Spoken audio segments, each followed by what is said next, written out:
It is May 24th, 2023. My name is Doug Fairbairn. I'm here to interview Brian Shirley, who has spent his career essentially completely with Micron Technology, right? Is Micron Technology the official name of the company? Or is it is, for all intents and purposes. 32 years at Micron. Everybody knows Micron. Yeah. And so we're delighted to have you here. Thank you for joining us. Thank you. So, as I mentioned, we like to sort of start at the very beginning. Where were you born? When were you born? What was your early family life like, and how did that or not impact your future choice of careers? Sure. Born in Flagstaff, Arizona, but before I had any good memories of those days, my father moved the family up to Boise, Idaho.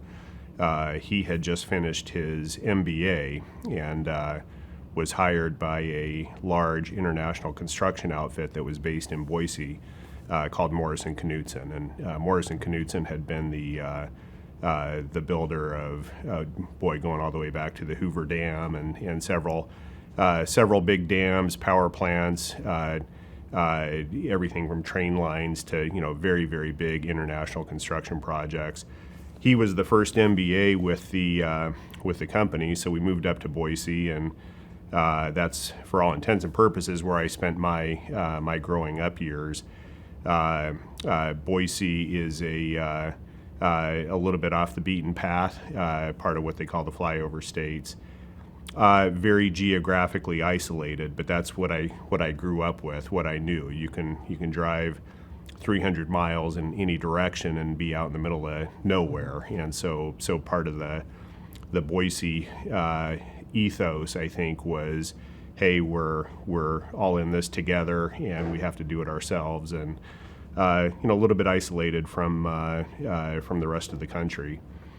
Spent a number of years,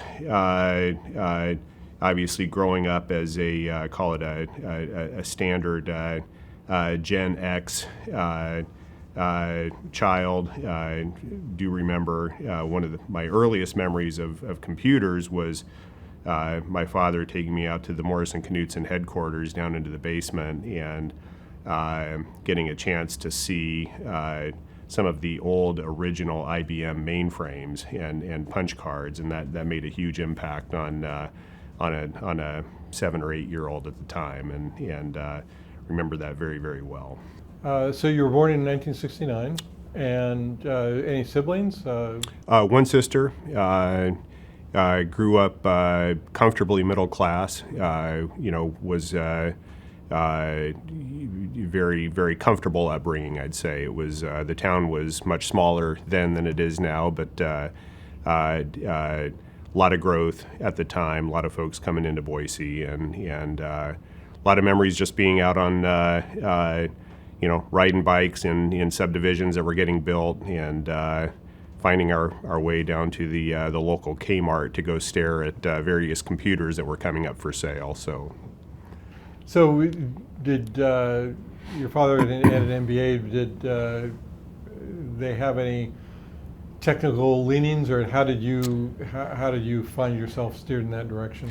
He was in the world of finance and business, but he just had a great grasp of the direction technology was going, and he encouraged it, but more than anything, he just encouraged me to be curious and ask a lot of questions. And I think to a large extent, I turned into that kid who always had to understand why and how something worked, and so it was. He was a huge influence in that. Huge believer in education. Huge believer that the world of business and the world of technology had something big to offer the world, and that made an impact. So, as you went to high school, did you any particular teachers that had an impact on you, or along the way? Even before high school, I'd say at some point when I was in elementary school, the TRS-80 computer came out, and one of the teachers actually got TRS-80, and that made a huge impact. I'd say that's where, for me, it all started, with having a chance to actually play around and see what you could do with a computer. And And then in later years, when the Commodore 64 came out, my best friend across the street, he and I would ride our Schwinn scramblers about 4 miles and down to the local store and spend hours every summer day playing with that computer. And finally, I got one, and I think it was for Christmas. I can't remember which year, but we had just a chance to really learn the ins and outs of basic programming and frankly how critical memory was, because the Commodore 64 was based on 64 kilobytes of memory, and that at the time for that kind of low-end commercial computer was revolutionary. Was not an outstanding student. Really, focused on curiosities wherever it would take me for most of my growing up.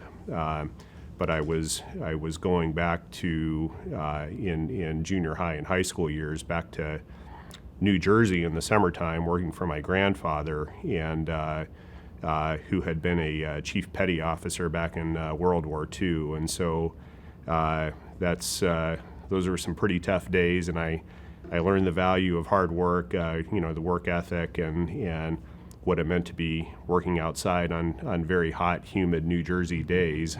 He ran a spray business at the time, and this is, by the way, back in the days when I think it was 1985, he had started a spray business, and so we were spraying lawns, trees, shrubs for very high-end, wealthy people between Philadelphia and New Jersey or New York. And it turns out this was the summer when the Philadelphia mob was battling the New York mob for control of Atlantic City. And it turns out we were spraying the mansions, the grounds of these competing mobs. And several of them didn't survive the summer, as it turned out. This is all told in The Irishman, by the way, but the movie. But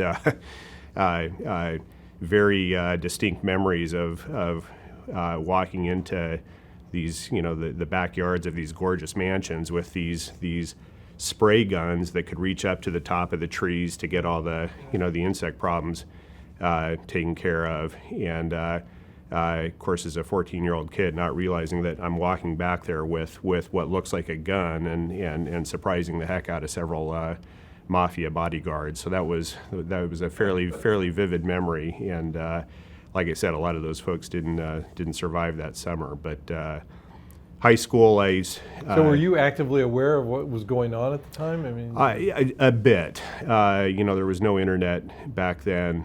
There were several high-profile murders, Sal Testa and a variety of the folks that we were clients of, and of course, as a young kid, I was more focused on the fact that Bruce Springsteen was finishing up his Born in the USA tour and coming back to Philadelphia, and hopping on the rotary phone trying to call in for free tickets. But anyway, that was it. More than anything, it taught me, hey, it's time to get serious about schoolwork. Buckle down, find something I love, and get into a career where you're not outside having to work and walk into people's backyards with something that could be mistaken for a rifle. So, great story. But yeah, high school was good. Buckled down, got serious about it. Said it's engineering is going to be the thing that I think is for me, and found various ways to get serious about engineering and business as well. Hewlett-Packard had moved to Boise in the early 1980s with their printer division, and that was big for Boise. It was transformative for the community. And one of my good friends, his father actually ran that printer division, and so when you're curious about engineering and you have just a little bit of rudimentary business sense from your father, and you find the one good printer in the entire town, we figured out a good way to start up a fake ID business, and I think we had the whole town wired. Hopefully, the statute of limitations on that is over. But yeah, but good days, and got serious about taking engineering to the next level. So how did you go about choosing a college, about where to go in there? Well, I didn't know much about Stanford up until junior year or so, where it became time to really get serious about applications and everything. And I sent off applications to every place under the sun. A good friend had been telling me quite a bit about Stanford, and at some point I had a chance to get down there and take a tour of the campus, and fell in love with it, but knew it would be a reach. And anyway, applied to several schools and got rejected by a few, got acceptances at a few, and never forget the day that the Stanford acceptance came through. Gene Fetter was still head of admission at the time, and made a habit of signing the admissions letters, and so at that point I said, that's got to head to California. That's where you're going. That's the place for me. Yeah. And your parents were happy to have you go that far away, or go to that kind of school? Or? They were. It was very, very expensive, and they had. I was very blessed. We were not a rich family, but we were comfortable. But even back then, and by the way, Stanford is incredibly tougher to get into these days. It's things have really changed, but. They found a way to help pay for it, and but they made clear it was, the end of this was to get into some kind of a career that where I could support myself and repay the favor, as it were, and so I got serious fairly quickly. Freshman year was tough for a kid coming out of Boise. Physics in particular, electricity and magnetism. I was a notable class that I felt very depressed one day walking out, seeing that I think I received something like a 37% on the midterm, and being very depressed about it, and then finding out that there was such a thing called a curve, and that was actually ahead of the mean. So I like the subject material, and did have a chance to say, look, I think electrical engineering is going to be the thing for me. You have 8 a.m. 5 days a week calculus class? There were some early early calculus classes back in the day. Western civilization was still a requirement, and enjoyed those days quite a bit. And at that point, I hadn't fully settled on electrical engineering, but it was that summer when I came home to Boise and had to find a career that I actually did interview and was hired out at Micron as a summer hire, and that's really the point where I said, "Wow, this is the career for me." Mm-hmm. So. Tell me about your education. How far did you go? What was your... Yeah, so received a bachelor's in electrical engineering. Every summer I was coming back working for Micron. So that first summer I had the chance. Hewlett Packard was hiring for summer hires out of college, but the deal was you would work on the factory floor. And my father mentioned, hey, this would have been the summer of '88, I guess. He said, there's an outfit on the outside of town doing memory chips. No one in Boise really had a good handle on Micron. It was still a fairly small operation at the time, and he said, yeah, that may be something you want to take a look at. And I I remember the Commodore 64 and how critical the 64 kilobyte main memory was, and I said, this is something to take a look at. And so I found a way to get in touch with the company, got out there and was interviewed by Joe Parkinson.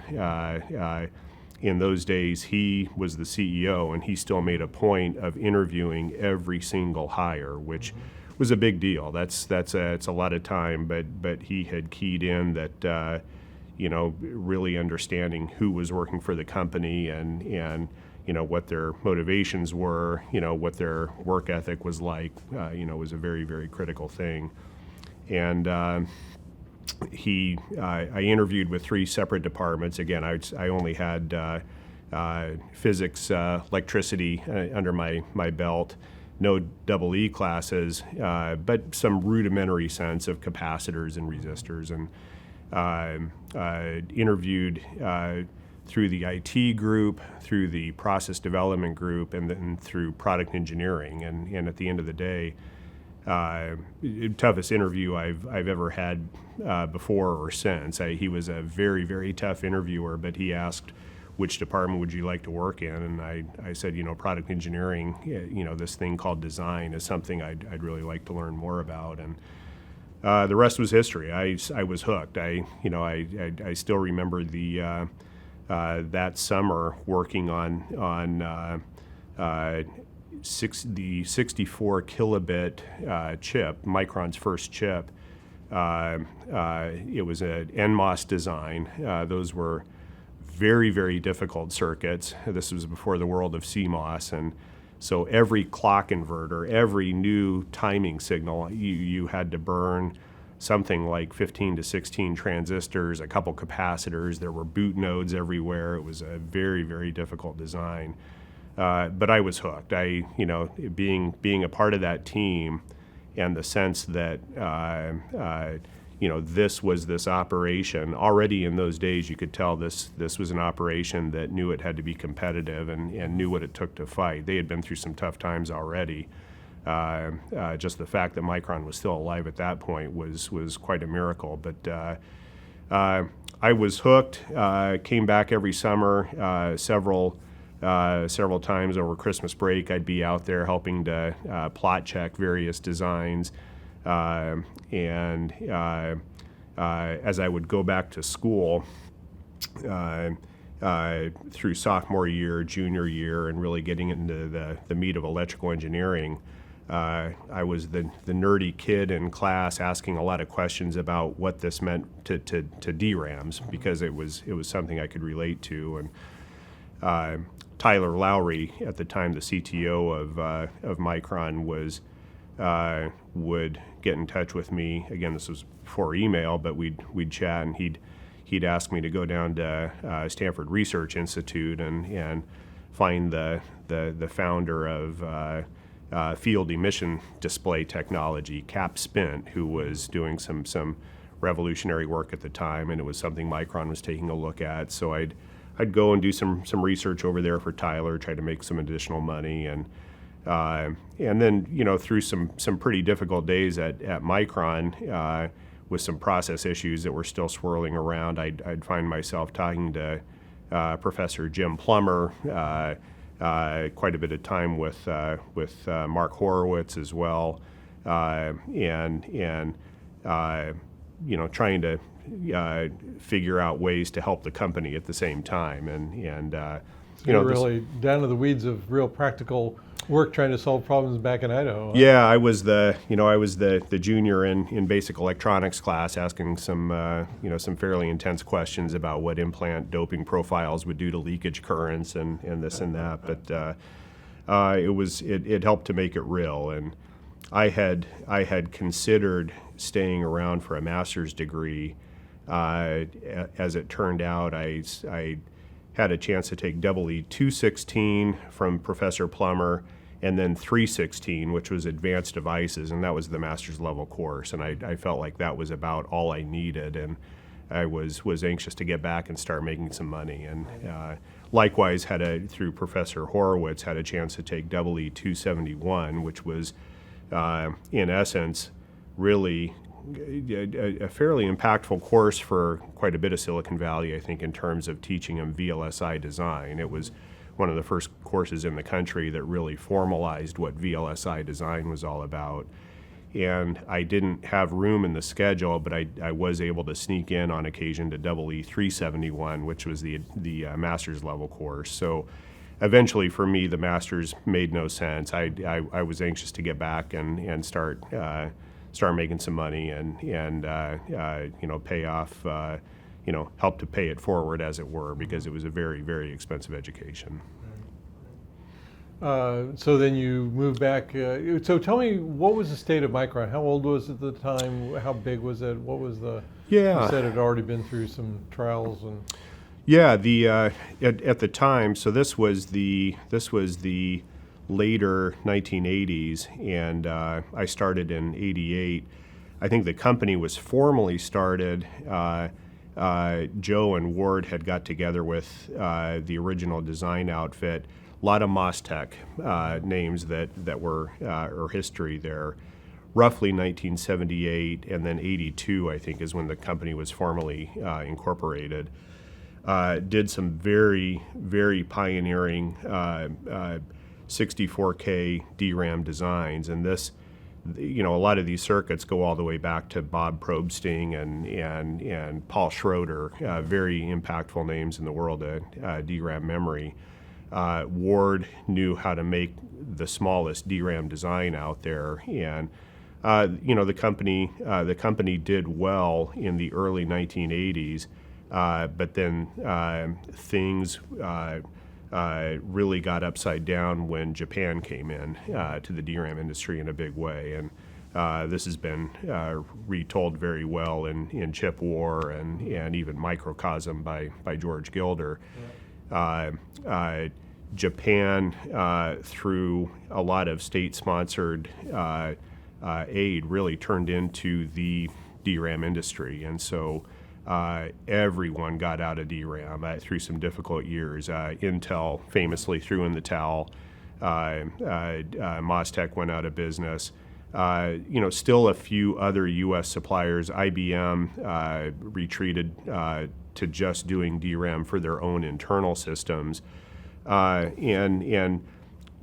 and Ward would tell the story better than I would, but they went through a phase where they literally had to lay off half of the company. I think this was roughly 1984, 85, and very, very tough days. The company at the time was being partially bankrolled by J.R. Simplot, who was the local billionaire, by the way. He had made a ton of money in potato processing, so the Idaho potato farmer, as it were, and figured out ways to freeze dry potatoes and sell French fries to McDonald's and in wartime contracts for the U.S. Army. And anyway, JR was still on the board. Even when I joined, I got to know JR fairly well. But in the late 1980s, I'd say, the company was doing a bit better. We were up to roughly, don't quote me on this, but I want to say about 1,000 employees, the vast bulk of which worked in the fab. So design was probably a grand total of 15 to 20 engineers, product engineering roughly the same size, and process engineering was probably 30 engineers or so. The cool thing about that, though, is that this was a company where product engineering was not some small closeted operation that just did test code and no one really paid attention to. Product engineering was really part of the key triangle with design and process engineering, because the whole company was based on how do you get the lowest cost memory bit. And through those difficult days of Japan coming in, the company really figured out, hey, we have to be the low cost leader. And Ward's designs gave the company the smallest die size. Tyler Lowry had figured out how to get the lowest mass count process. So this was an NMOS process that Tyler had figured out how to take from 11 masks down to 7, and that was unheard of at the time. As a matter of fact, in one of those summer hire experiences, I was pulled aside by Ward, and I had started out doing alpha radiation studies on these NMOS products with a lot of boot nodes, and crazy things happen with radiation and boot nodes and everything else. So it was a difficult problem for the whole industry. But Ward pulled me aside and put me in charge of plot checking the 1 meg. It was a 1 meg design that the company was in desperate need of, because it was really the first mass production CMOS design. NEC had, I think it was NEC, moved their process from NMOS over to CMOS, and as soon as they did that, you couldn't sell an NMOS product in the industry if you wanted to. CMOS was so much lower power, so much faster. It's all great except for the fact that it latches up. And this small problem with CMOS circuits that, the second you probe, you apply voltages to these circuits, if you haven't done your layout carefully, they would completely self-destruct with these currents that were going into a syndrome. And so my job was to plot check this device and add all of the right wells and tie downs and everything else to make sure the device didn't latch up. And that, again, that just helped to sell me on Micron as a company, and the fact that, I'm just a summer hire, but I felt like I could make an impact, and part of why I really wanted to get back there and go full time. So what was the mindset or the technology or whatever that kept Micron in the business at that time? And maybe you mentioned die size, obviously critical, and mentioned number of mass layers. Yeah. But it sounds like it's a sort of a overall company philosophy or whatever that, you survived when Intel and others did not. Can you delve a little more deeply into that? Sure. Several things. So, and this is late '80s, early '90s. There were market cycles then. So if you could survive a market cycle, you would get a little bit of wind in your sails. I think it was MS-DOS 3.2 had just come out in the late '80s, and that was starting to really supercharge the world of personal computers. So, ironically, after a lot of concern in Washington, D.C. about the state of American industry and the forming of Semitech and a lot of companies saying, look, the U.S. can never be competitive at memory manufacturing again, the industry did recharge. Japan won big out of that. Micron did okay. We were very subscale at the time, but the focus was on smallest die size, lowest mass count, highest yields, get the most bits out of the fab as possible.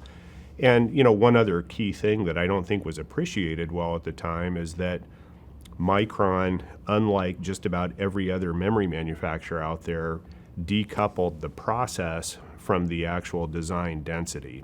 So when the progression of Moore's law, when a new process would come along, most memory manufacturers would use that almost exclusively to go start trying to mass produce the latest, greatest, largest density product. And Micron didn't do that. They would say instead, look, we're going to use this to go mass produce the highest volume density that's still around.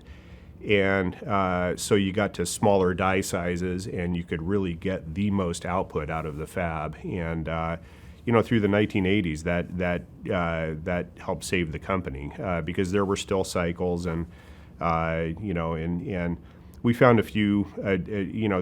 Part of the trick of memory manufacturing or memory production is that it's so high volume that any trick you do to save the company in one upturn, everyone's going to figure it out the next upturn. So we had to go find new things.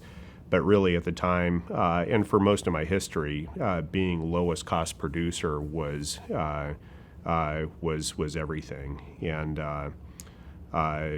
in fact, after I graduated, I came back, started Micron full time back in product engineering.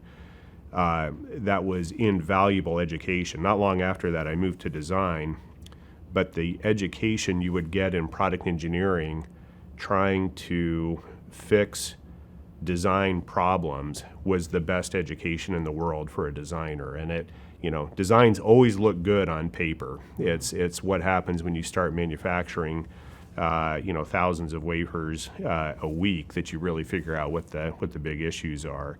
And so the history, the education that I got in product engineering, learning what worked well, the fact that you needed some spare circuitry because there would be downstream issues that you would have to fix, looking at your layout under the microscope and seeing what each layer really looked like, off data sheet specification issues, figuring out how the memory was really used in the systems. It was just it was a spectacular education. Still a lot of issues, a lot of things we had to fight through. For quite a bit of time, I had the Micron record for the most micro probes used in debugging a circuit problem. I think if you remember the old micro probes where you could land needle tips down on the wafer and help to reverse engineer a problem. I think I had 12 microprobe tips down, and it was about a good 3-week effort of a lot of coffee trying to figure out why a certain sense amplifier was imbalanced, and finally got down to the root of the issue. But it was tough days even then. This was early 90s. At the time, by the way, the company had, I don't remember the exact history, but we were in the SRAM business as well, seeing if there were any more profits that could be made there, and had a fairly small SRAM cell. We tried to license that to IBM. IBM took a look at this small cell, and they said, hey, looks great, but the fact of the matter is you're violating several patents that we have on this that would, this infringes on. And so we ended up having to go through a big cross-licensing, and through that technology, or through that cross-licensing, we actually got access to IBM's 4 meg process and design. And it was really interesting taking a look at how different that was from what we were doing. It was I'll bet that was they have a totally different perspective on things in history. Yeah. We called it the best design that money could buy, and it was a trench process. By the way, we were still using planar cell processes. Very just some wild technology, very interesting circuit designs, very interesting process things, but it was a very expensive design, and it never yielded all that well. It taught us a lot, though, about what the other folks were doing out there, right?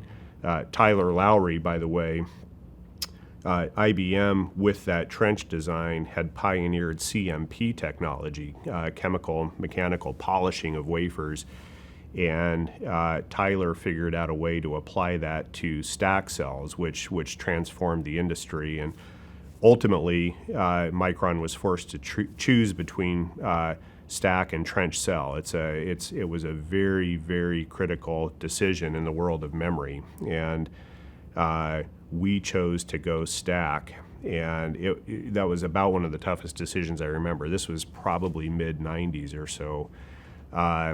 The bulk of the other manufacturers out there had gone with trench. So IBM was trench, TI was trench, Siemens and Toshiba were all trench because of the IBM JV, and NEC was trench.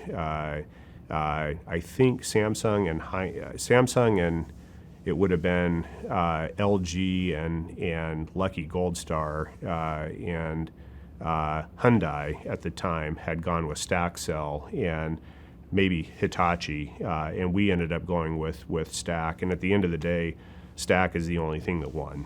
Trench suffered a slow, hard death, and so it was a phenomenal move by Tyler and the rest of the process team to get us on stack cell. So going back to the mid '80s when Japan really reared its head, Yeah. The big thing at the time was most U.S. companies didn't believe, that they were yielding what they claimed and that they were underselling, dumping product and that sort of thing. So the whole thing of quality and yield was a huge, huge factor. Where was Micron on that in terms of, where were you in terms of your quality, your yields at the time? Did you, how did you address that issue, and to what extent was it? Great questions. My sense from what I saw anecdotally is that Japan really was as good as they claimed in yield. They had a huge advantage in scale. The incoming assistance from the state really helped to build the right scale operations, great R&D operations. But there was just something, and I think this has been well publicized through the travails of the automotive industry, for instance. Japan's ability to get something in production and yielding well and high quality at the time was unmatched, to put it bluntly. Micron did very well there in yields, just through sheer force of engineering. I give Tyler and Ward, Randall Chance, a lot of the original Micron folks, the ethos at the company was, it was nothing fancy. We're not here to go pioneer anything too radical. We have to be the lowest cost producer, and through the learnings on yield, on low mass count. Low mass count really was just such a huge deal because it gave us faster cycles of learning, an ability to pull up things. Japan at the time, even they were focused on these championship densities that really were tougher to pull into production. So I do credit the push towards more of the smaller production densities as a big piece of the early Micron success. Quality was a big. When you say production densities, what do you? Well, for instance, in the even in the mid '90s, when 0.5 micron or 0.435 micron would come along, most companies out there were tethering that process node to a 16 meg, for instance. And Micron, we were basing all of our production on 4 megs, and you could move those cost effectively, loadings and computers were such that 4 megs were more than fine for the vast bulk of the market. And part of that, by the way, when I moved to design, my first design, the design that I was the lead designer on, it was a 0.435 4 megabit design, and the whole charter for that project was get a certain number of die per reticle. And so this was underappreciated by the rest of the industry when the semiconductor industry moved from steppers that could photo imprint an entire wafer to having a smaller fixed reticle size. The critical thing that determined how much output your fab could get out was how many bits could you cram into that reticle. And if you were doing 16 megs, it was very tough to plow all that many bits into a single reticle. We learned this the hard way. I think our 0.5 micron DRAM, I was still in product engineering at the time, but we thought it was a pretty good shrink. The cell was 35% smaller than the previous generation. We thought this was going to be a good moneymaker. And John Ayton, the head of the fab, called me up and he said, "Hey, we're we're not going to be able to get much more production out of this shrink compared to the last one. And I said, well, what are you talking about? The company has spent a lot of money getting ready for this next generation node. And he says, well, there's just, it's only 10% more die per reticle from the previous node. And he says, I took the amount of square footage in the fab. I've got scanners that maximize the output. And if you're only giving me 10% more bits per reticle, we're only going to get 10% more bits. I don't care how much smaller the cell size is. Mm-hmm. And so I moved to design, and my first design at 0.435 was, in essence, how do we get die per reticle up over the previous node by about, I think it ended up being about 80%. And we were able to do it. It was a small design team. I think myself, 2 other designers, 3 layout engineers. We went into a back room for probably a good solid 3 months. It's kind of the 120-hour weeks. Got that design laid out. Nothing all that revolutionary on the design side. It's the mantra was if it ain't broke, don't fix it. So, but we crammed and pushed and squeezed. We put circuitry between pads. We cut down circuit size. We did some innovative things with the sense amps, but we got the die per reticle that made a difference. And the company ended up making a ton of money on that design. It was a huge moneymaker. Part of it was Windows 95 had just come out, and that supercharged the industry again, but it was by far the cheapest cost per bit in the industry.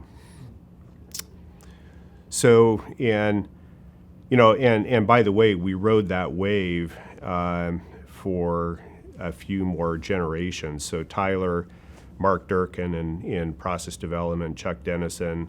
I mentioned the experience with IBM's DRAM designs and CMP. It was at that time, the next generation node, that we had to make the move to either trench or stack, and we did choose stack. We were very scared about it at the time, but we used stack cell higher capacitance to get even larger arrays. So the next design we did, it was something called a MiniStack Process. Mark Durkin was in charge of this process node. My design, again, nothing revolutionary. You just had to be ready for production as soon as the process was. Mark and team. Mark eventually became the CTO of the company and then the CEO. His process, this MiniStack process, nailed stack cell production with fewest number of mask layers in the industry, and that became the successor to my first design. So 0.435, 0.35, and then 0.3, we had this roadmap of production that was just unmatched in the industry. It was really like catching a good wave. We were, in military terms, we were inside the decision cycle of every other company out there. Tyler had thought through how to use CMP processing to really make stack cells work. So IBM was busy with CMP on trench cells.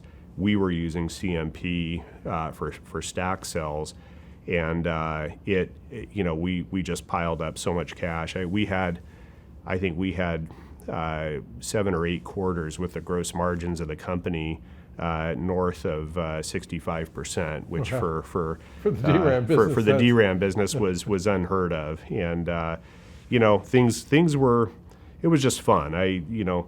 Design, product engineering, process engineering, everyone were co-equals. There were no egos. It was, you'd get everyone in a room. Tyler himself would sit down and help you figure out the right design rules to push to make a sense amp work. We just got things out the door fast, and those 3 nodes, we just, again, with the help of Windows 95 and some would say bloated code from Microsoft that needed a lot of memory. Right, they ate up memory like crazy. Yeah, we made a ton of money. It got pretty rough after that, but those were what Tyler and Mark and Chuck did with those process developments was phenomenal. So you had you sort of got through the tough years in the mid '80s, and then really caught the wave. Yeah. And rode 3 or 4 product cycles. What was the next hiccup, or what was the? Well, you know, it was through those process developments. We had piled up a ton of cash, and it was time for the company to think about expansion. We were small and tight. It was all in Boise. That, you know, it's great having your production right where your R&D is, and everyone on the same campus. And you know, in a lot of ways, Micron is very insular because of this, you know, this geographic, you know. So we didn't, you know, sometimes we were just too stupid to know what we were missing. We didn't get caught up in you know, too much that was happening around the rest of the industry. But you know, to answer your question, it was roughly around, 96 or 97. Well, 95, we said, look, you know, it's time to expand.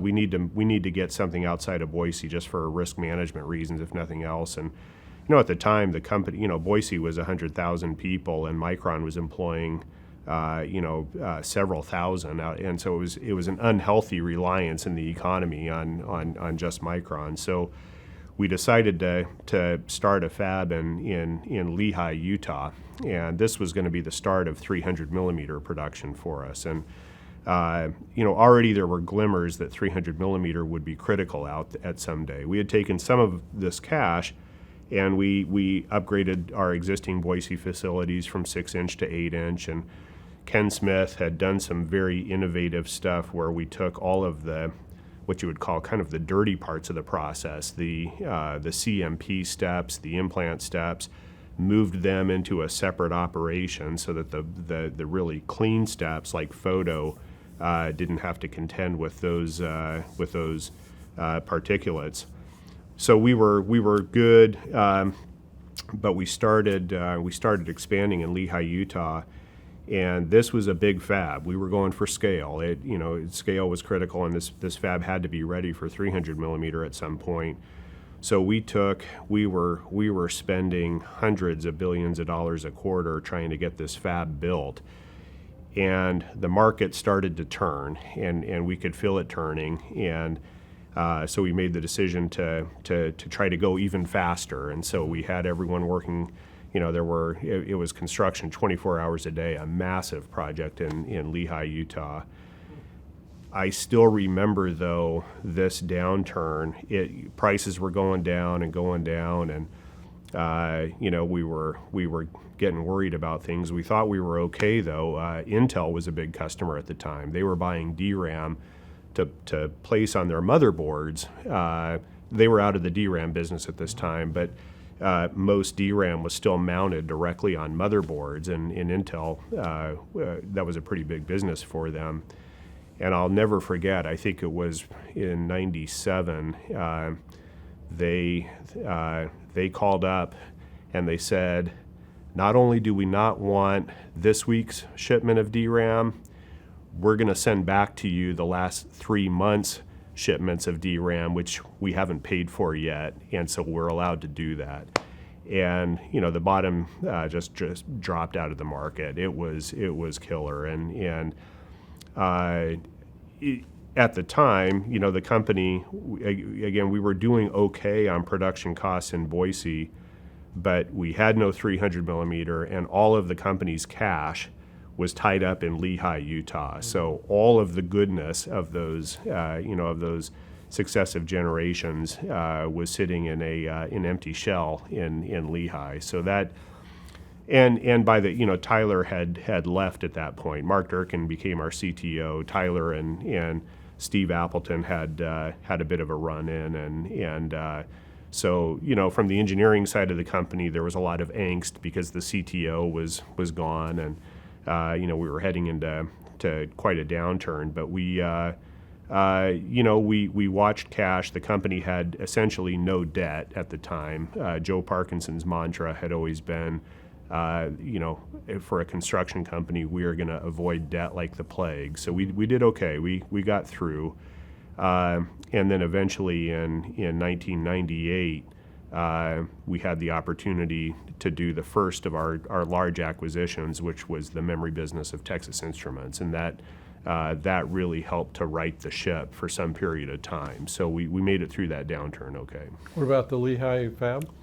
Well, the Lehigh fab sat empty right up until 2006 when Mark Durkin helped to engineer a deal with Intel in NAND memory. And so Intel was doing NOR memory. So this is storage, solid state storage, as opposed to DRAM main memory.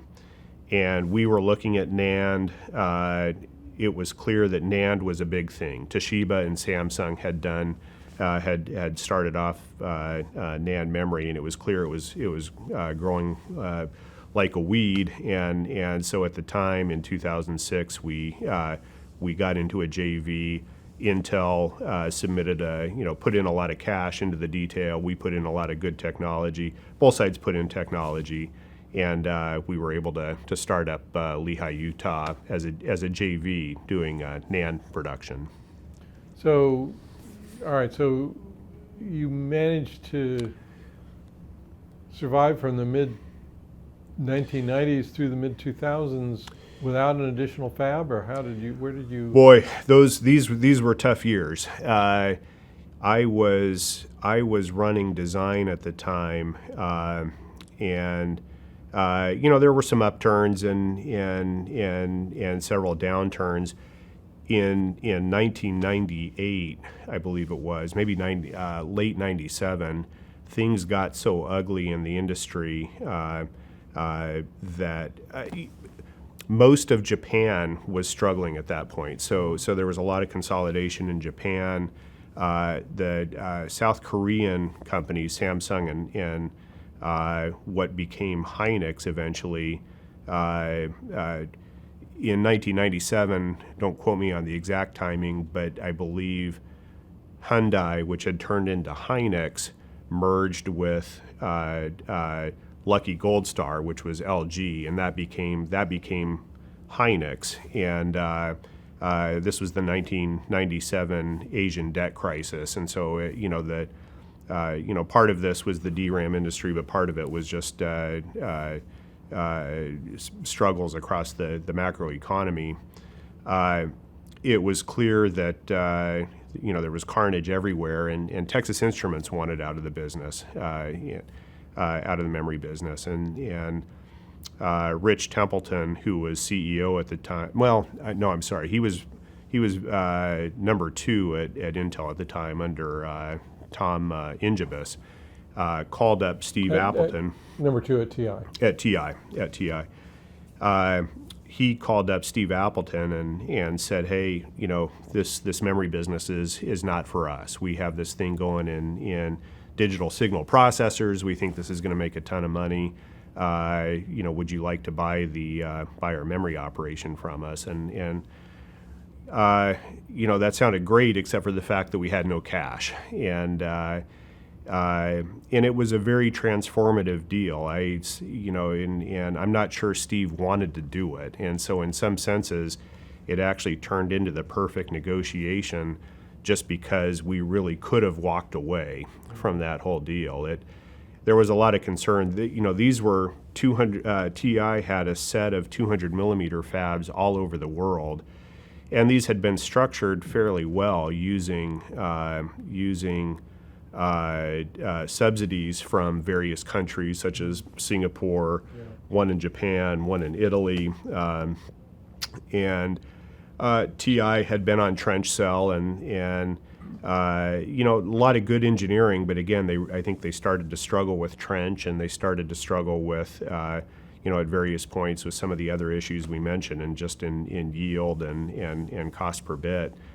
And they wanted out, and so Rich and Steve spent a lot of time negotiating that deal. And for us, again, it was a tough call. This was transformative to the company. It was going to roughly triple the size of the company, but take us from this small, tight Boise operation to being a a multinational company with fabs all over the world. And finally, the deal got to be so good that Steve couldn't pass it up. And I remember him, looking over at Mark Durkin and myself, and he said, if we're not growing, we're dying. So we're going to do this. And it was a very good deal. I essentially seller financed $800 million deal where Micron purchased all of TI's memory operations, design teams, everything else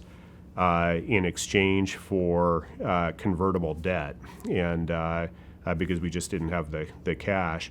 As a side note, TI ended up making a ton of money on Micron stock out of that deal. So everyone won. Everybody won. Everyone did well.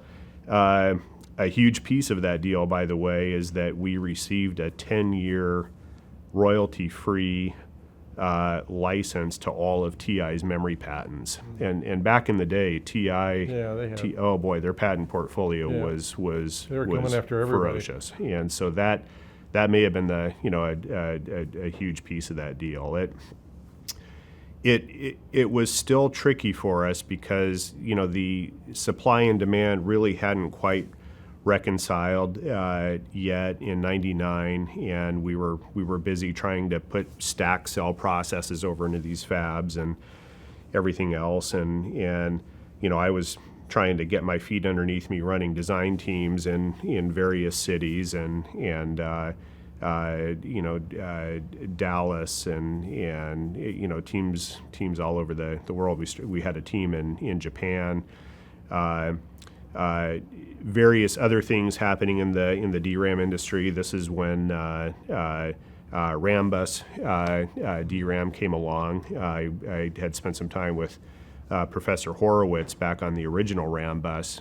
He had showed me some initial thoughts of how he was thinking about it.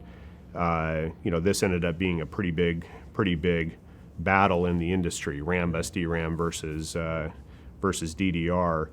But anyway, in terms of the industry, eventually that downturn ended, and we tore into the 2000 upturn, really the dot-com boom, and then obviously quite a crash after that.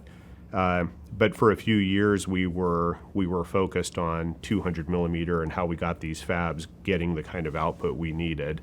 It strikes me as being incredibly difficult to integrate a much larger operation that had must have had a very different mindset. I mean, they were on a different process. They didn't have this sort of cost, minimum cost, minimum die size. I don't know what their philosophy was at the time, but it was clearly going to be different. It was a lot of integration challenges, but I'll tell you, we got some just phenomenal engineers out of that, and that's something I think we learned over time is that those in the world of memory, there's something about memory, and you could probably say this about any field, but I've just found time and time again, good engineers in the world of memory. It's almost like they're kin, and brotherhood, huh? And John Schreck, Roger Norwood, just a ton of good names that really came out of TI, and they knew that TI could be more competitive. They had been trying very hard, looking at what we were doing, some of the things we were doing right, a lot of the things, we made a ton of mistakes along the way as well, obviously. Nothing that was ultimately too killer, but they brought Texas Instruments just had a engineering culture that I think ended up really helping Micron in some ways. It gave us a little bit more rigor in certain things, and but they very much appreciated understanding how tight we were as a company between process and product engineering and design, and I think both sides really benefited each other. Wow, yeah, that's quite a transition. So, yeah, just kind of going on chronologically, we did some good stuff around those days, design-wise, things that the world had never seen before, and I credit John Schreck and a lot of other people across the operation. I think something we really were believers in from the initial days. Ward and Tyler had spent so much time at big companies like TI and MasTec, and there was a culture about who you could listen to and who you wouldn't listen to, and when that was really distasteful to them. So when they came into Micron, there was a spirit of democracy. There was a spirit of, we will listen to anyone. It's not a question of who you are and what your title is. It's a question of how good is the strength of your idea. And so and we continued that, and some fantastic innovation. We pioneered the use of electrical fuses in memory. This was a huge deal. So rather than laser fuses for redundancy and everything, we could do electrical fuses, which gave us field repair capability, and it gave us the ability to trim circuits and back-end test. We had a test cost that was bar none the best in the industry, and a lot of this came back to some of how we were doing burn-in, how we were doing memory test, which, at the time, memory test was chewing up everybody because it was getting to be so expensive. Just these factorial problems of how you find issues, and I remember back to Tyler's original Mark Durkin's MiniStack process when we were doing polysilicon cells up and over the access device. We had defects in polysilicon like no other. And Chuck Dennison likes to say that, Eskimos have 100 words for snow. We had 100 different words for polysilicon defects. I mean, it was really chewing up the company. But, we found ways through that. John Schreck, in particular, found a way to get us to what we called 6F squared. So most DRAM cells out there were using a technology called 8F squared. John found a way to get us to a cell that was roughly 75% or 25% smaller than the previous cell, and that revolutionized the industry. Everyone quickly copied it. So within 3 years, Samsung, Hynix, the other big guys out there were all doing 6F squared production. In some ways, though, we were keeping an eye on, in those 2000s, on the fact that, or the year 2000, on the fact that there was going to be another downturn, and we were nothing but 200 millimeter, and that was just very, very scary for the company. And sure enough, the 2001 .com bust was just absolutely killer to the company. We were watching it closely. We had fabs all over the world. Demand fell off a cliff, and we were watching out there. We had made some inquiries about the possibility of merging or acquiring Hynix over in South Korea, and that was nixed by South Korea. And frankly, I don't know how we would have financed it anyway. But at the end of the day, things got so bad that eventually Hynix filed for bankruptcy and was bailed out, and by the South Korean government. And that was about as, I think, as scary and depressed as I remember being, just because here we were with essentially no cash, 200 millimeter fabs all over the world, trying to compete against Samsung, which was already moving to 300 millimeter. Demand was horrible out there, and it was clear that other governments were basically making the statement that their industries would be bailed out, and it was clear in the U.S. there was none of that. No one was paying attention to the memory industry by this point, and so we were on our own, and and forced to just continue sticking with our knitting and find ways to get the cost of production down. We idled some capacity. We kept focusing on getting yields up everywhere we could, 6F squared technology, and we ended up coming out okay out of that downturn. Although the rest of the 2000s were still pretty tough. We just didn't quite have the scale. We eventually ended up being able to put together the 300 millimeter scale that we needed. But those 2000s were really, really tough years, difficult times. I remember looking one time the retained earnings of the company, so really a metric about how much lifetime profitability was in the company. In roughly the year 2001, I think we were sitting on something like a positive $4 billion of retained earnings inside of Micron. By 2009, which was obviously the Great Recession, we were down to minus $2 billion. So the company was all paid in capital. R&D bills were, in the memory business, are spectacularly high. So we're having to figure out how to continue funding R&D through some very, very difficult days. And I don't think it was until 2014 that the company went positive retained earnings again.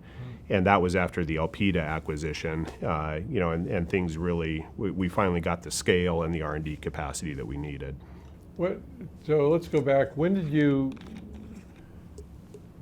back in the mid-90s, you were building the Lehigh fab. Yeah. And you were focused on DRAM, you were expanding production. Things went south. When did you make the transition to NAND, and how did that non-volatile memories? Yeah, so it was really in these 2000s. So through the 1990s, we were nothing but a DRAM company. We played around with NOR for a small period of time, NOR non-volatile memory. But the 90s were all DRAM, and the 90s, by the way, is when Japan retreated somewhat from DRAM, but South Korea came up in a big way. The 2000s, these difficult years, is when we were really struggling to keep a company that was just not quite the right big enough scale afloat through the bookends of the dot-com crash and then the Great Recession. We had done the TI acquisition, and then it was roughly 2006 that Mark engineered the deal with Intel to get into the NAND business, and we started doing NAND in a big way with Intel. There were a few acquisitions before that. In 2003, Toshiba, which was one of the big mainstays of Japanese DRAM production, doing trench, by the way. But they had enough, and it was another brutal downturn. We purchased their Manassas, Virginia fab. I believe it was for roughly $250 million. We had to idle it immediately, partially because it was tooled for trench, and we had to eventually move it over to stack. But that was our first 300 millimeter fab in the company, and through a lot of difficult years, we were only able to get it ramped up to about 50% production, just because we didn't have the cash. But that fab actually ended up doing some really good stuff for Micron in later years. 2006, we did the Intel JV and got into the NAND business. So what did you bring to that, and what did they bring? What was the... Yeah. So what we put in, I don't remember the exact terms of the deal, but they came in with a lot of cash. We put Lehigh into the deal, so each company walked away with half of a ownership stake in the Lehigh facility. They had some operations or some potential operations starting in Singapore, so we we collaborated over in Singapore for additional fab capacity. Most of the there was a set of non-volatile expertise that Intel brought into the picture, and then we brought in a ton of processing expertise, including some of Tyler's original patents on how to do double and quad patterning, which eventually became the mainstay for NAND production, and to this day is still something that's really used by just about every NAND manufacturer, and a lot of companies that are trying to push photo as far as they can. Intel came in with a few other pieces. We were collaborating on something called 3DXP, and this was a new non-volatile technology that had been developed by Tyler over at a company called Ovonics, and that Intel was working with Tyler on, and Intel put that into the JV as well. And so a lot of pieces to this, and to Mark's credit and a lot of the folks at Intel, that JV actually lasted longer than most. JVs are tough in the world of business, but up through the the mid 2000 teens, that was a going JV, and both companies did well. NAND was something that we were looking at specifically for coupling together with DRAM to go into cell phones. So it was a very big mobile play. For Intel, it was much more around solid state drives and how they could help the x86 franchise. We were trying to do solid state drives as well. That was a tough transition for us. We didn't have any controller expertise in the company or firmware expertise. Sanjay in later years, Sanjay Mehrotra, who came in from WD and SanDisk, helped to really fix a lot of those issues. But solid state drives that was all new technology for us. So some very difficult years. The rest of the so NAND in roughly 2006. In 2008, again, kind of, DRAM was, demand was lackluster in general, and it was clear that the world was headed for some kind of big financial event. And of course, this eventually became the Great Recession. We were in discussions with Qimonda at the time. So if you think about European DRAM operations, eventually it was essentially Siemens over in in Germany, that then spun off the memory operation or all the semiconductor operations into something called Infineon, and then Infineon spun off the memory operation into something called Qimonda. And roughly 2008, we started talking with Qimonda to see if we could engineer some kind of a merger, because it was things were getting pretty brutal out there, and we ended up purchasing their stake in a Taiwan fab. It was called Inotera at the time, and pretty expensive fab. It was roughly $400 million for half of the fab. We felt like we overpaid, but frankly, it was we were thinking that was a way to help out Qimonda, because they were really struggling over there, and we had to idle the fab quickly because it was old trench production, and the profit sharing just really was not favorable. But we purchased that. But pricing, again, continued to go down, and eventually the world in late 2008, I'm sure you remember, the entire financial system just seized up. And it went from being okay to just horrible overnight.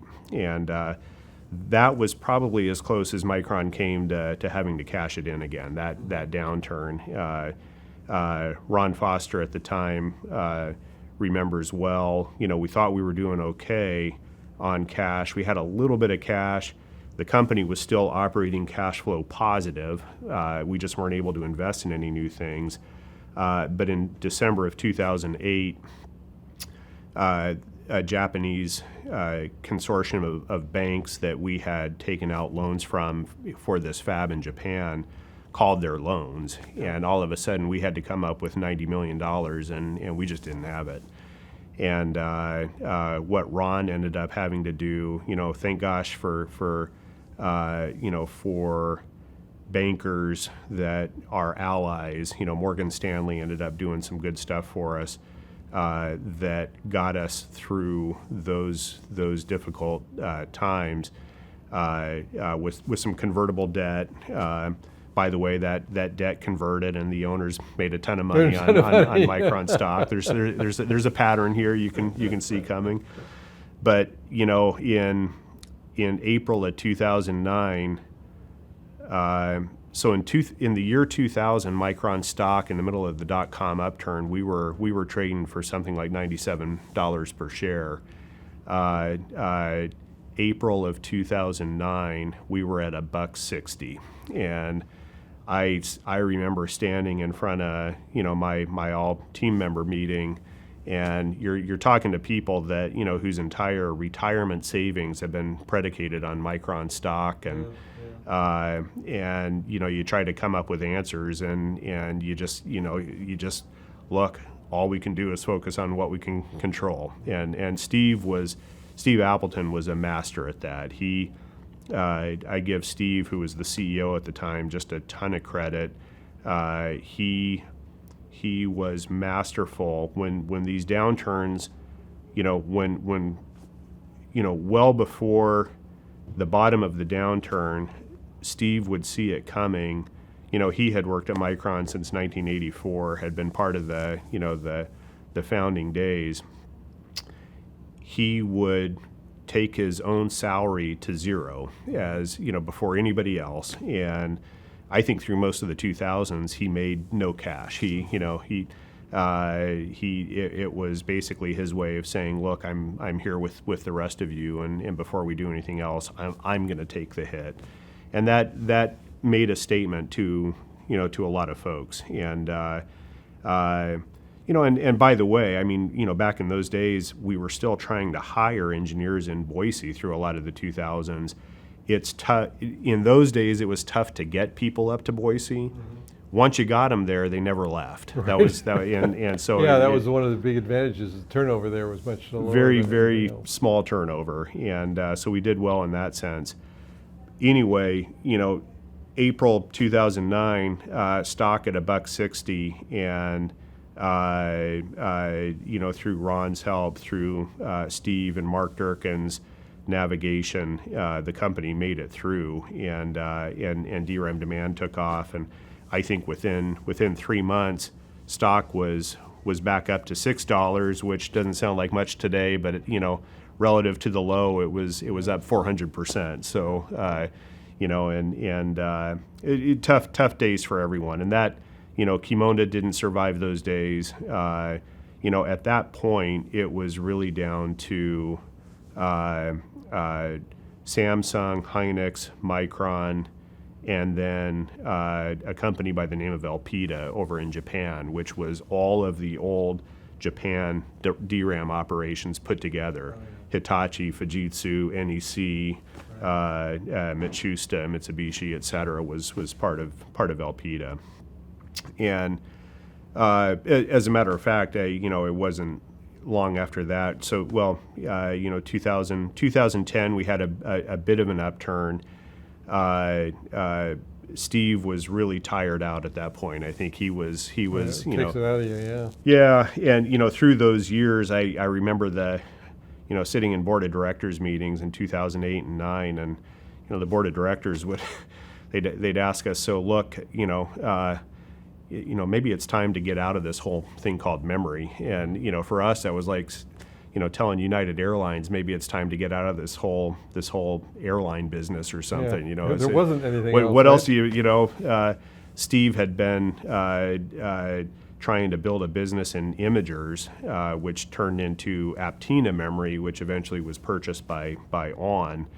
And that did okay. There were times when it was a good business, and then there were times where it was really just a distraction inside of the company and tough to marry up imagers and memory. And we missed a couple cycles because we were focused on the wrong technologies. Gearing up for imagers when memory would have done okay.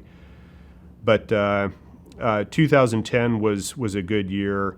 And then, and by the way, we in 2010 we were able to purchase Mnemonics, which was the collection of Intel's and Intel's and S.G. Thompson's memory businesses, NAND and NOR primarily, lower density NAND. So, and I'll give Steve a ton of credit. He understood that the businesses they were in were just going to be stickier in a lot of ways than the businesses we were in. We had done a pretty good job in the 2000s through these difficult days where, PCs just weren't growing the same way they used to. We had pushed hard on the world of server memory, and I'll give the design and prod eng teams a ton of credit. And applications marketing, servers were a growing business, and we figured out how to get in and get a good leadership position with IBM and HP and Dell, and that turned into a pretty good business for us.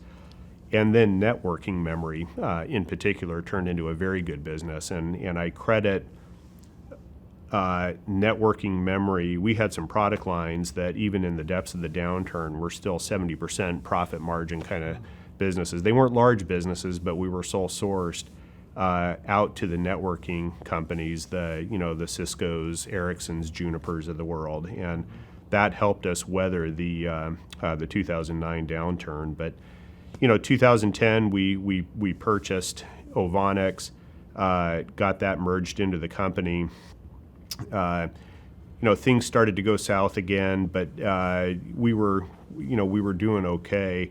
And then, unfortunately, in February of 2012, Steve Appleton passed away in a plane crash, and that was very impactful to the company. I was just say that must be a huge shock to the company. Yeah, it was tough. Steve had been a part of the fabric there since the day he started back in 1984, and just had a ton of respect for some of the calls he had made. I credit him with giving us the wherewithal to get through all of those acquisitions, and just through a lot of tough days. Rambus lawsuits. I could tell you some tough stories about days, bet the company kind of days where we had to decide whether we would go to court and fight what we knew was the right thing to fight for. But Steve was the one that really helped us do that. The morning that it happened, Steve was coming in. I was going to meet with him about. Actually, I was trying to buy some land from him in Boise on the other side of town, and he had said to come by at 8:30, and so I walked up to his office and saw April, his admin, and she said, "Oh, Steve's a little late. He decided to stop by his hangar at the Boise airport.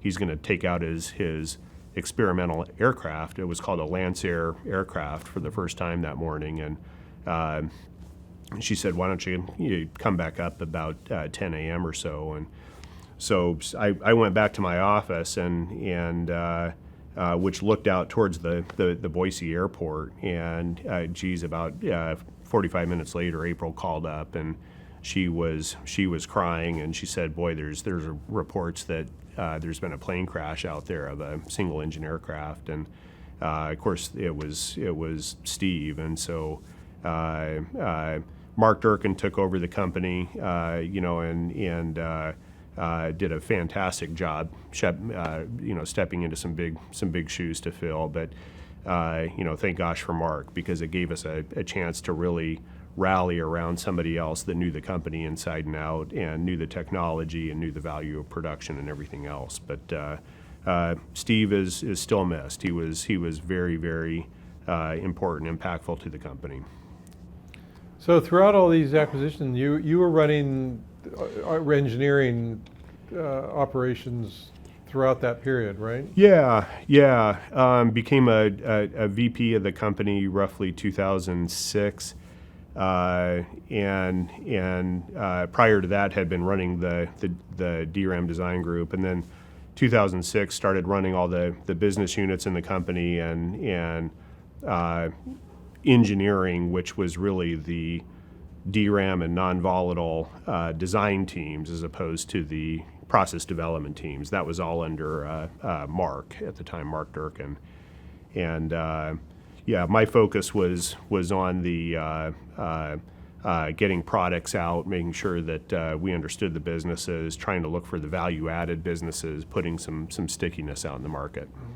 So we've focused on the business stuff, which is great, and I really happy to cover that. Yeah. Are there some major sort of R&D breakthroughs, challenges, events that you'd like to highlight as part of that really made an impact, or decisions? You mentioned the issue of some process technology choices, which turned out to be big winners. What about on the sort of design side or the product side? Yeah, no, great question. So DRAM design through most of those days was make it smaller, faster, cheaper cost per bit.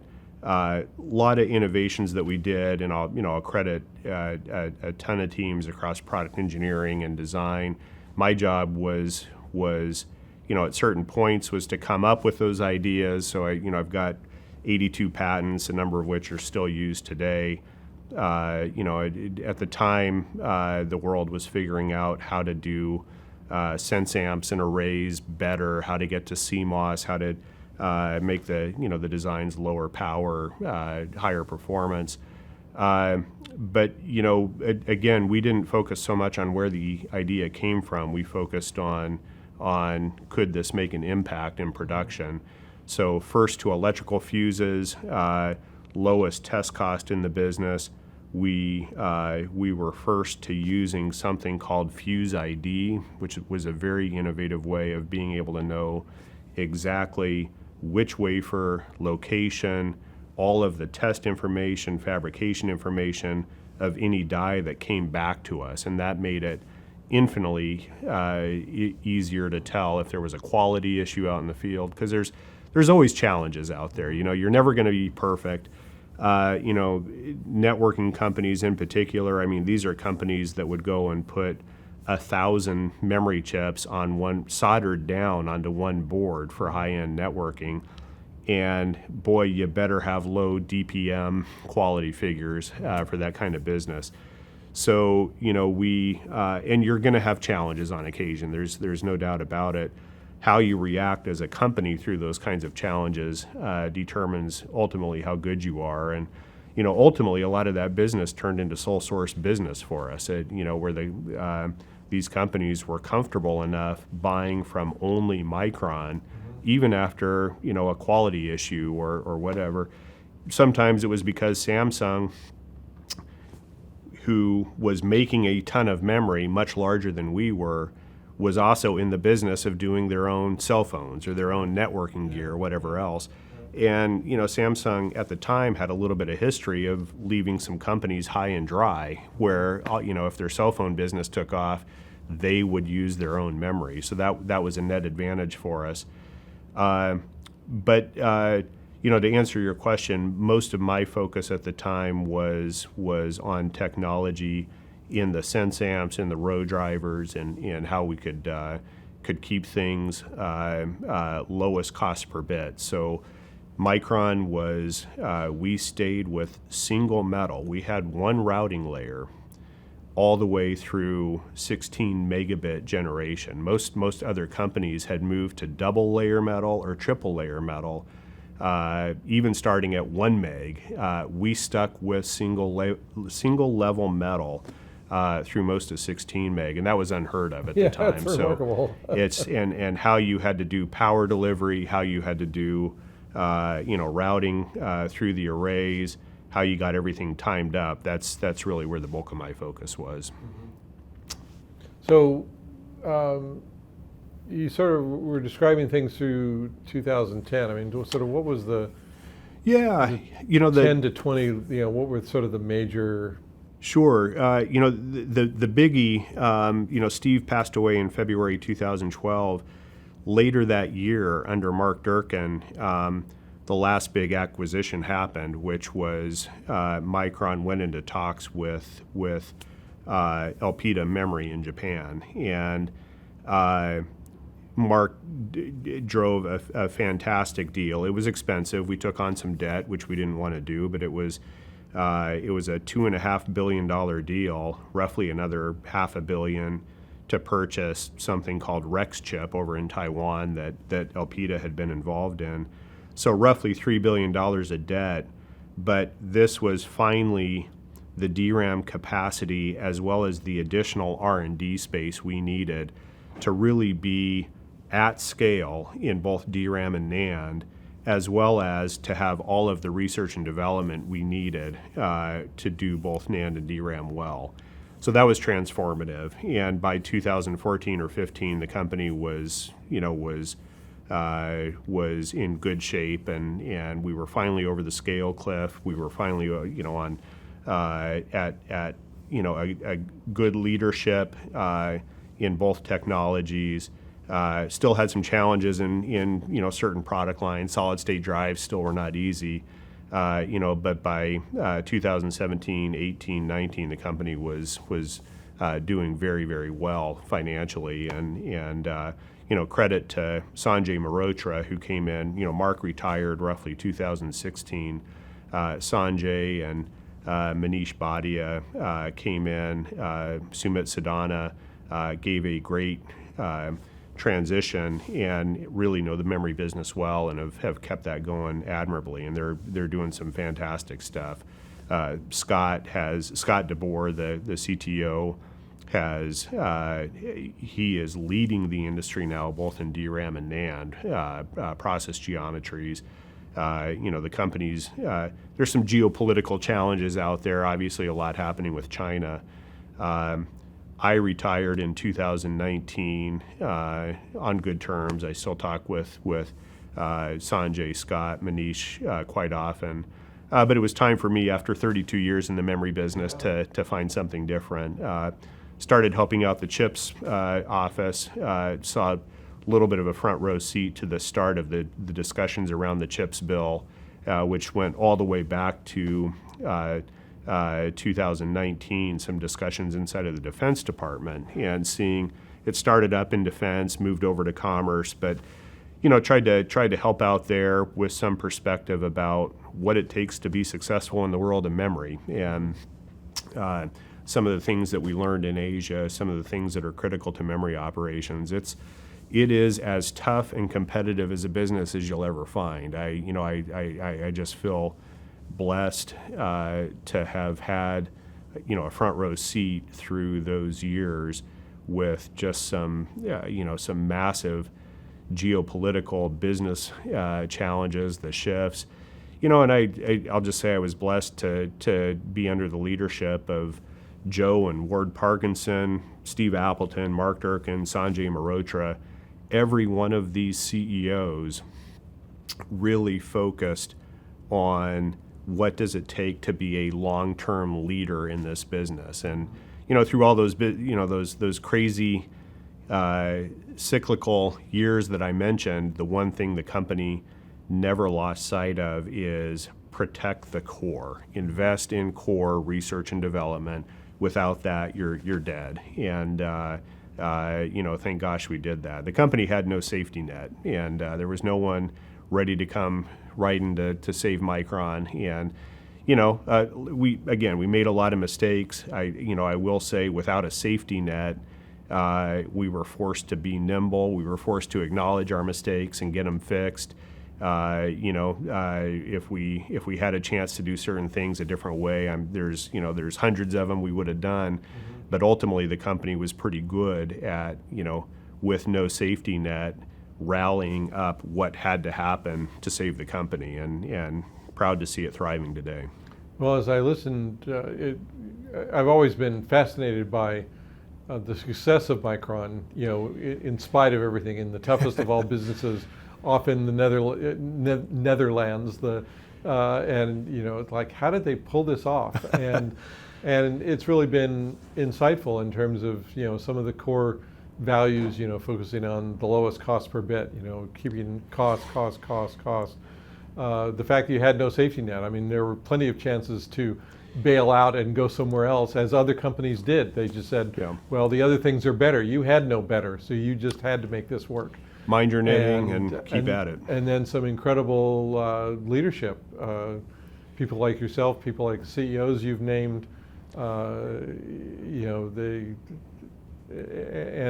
the fact that you were at least based in Boise and separate from the rest of the world sort of worked to your advantage in many cases. So there's all these things I can see came together to make for a very unique and tremendous experience, and congratulations. Oh, thank you. A lot of good people, a lot of I'll tell you, just the opportunity to work with all of those people, learn from them. If you're not learning new things all the time, it's a challenge. And we took, bringing in some of the folks we did, finding them from schools across the country that no one had ever heard of, hungry people that wanted to come and saw the magic happening out at Micron, what it took to keep that company afloat. They came in, and these were some of the hardest workers you will ever find. They wanted to be a part of that success, and they were hungry. No egos, everyone put their ego aside, and we got down to just a lot of hard work and saving the company through a lot of different innovations, a lot of different things it took at various times. But my hat's off to Joe, Ward, Mark, Sanjay, Steve Appleton, the whole crew. Yeah, it's what been an incredible blast, run of CEOs and leadership and so forth. So I'm sure there's a lot more we can talk about, but I think it sounds like we've run our course for today, and hopefully we can meet again some other time. That sounds great, Doug. Thank you. Our pleasure.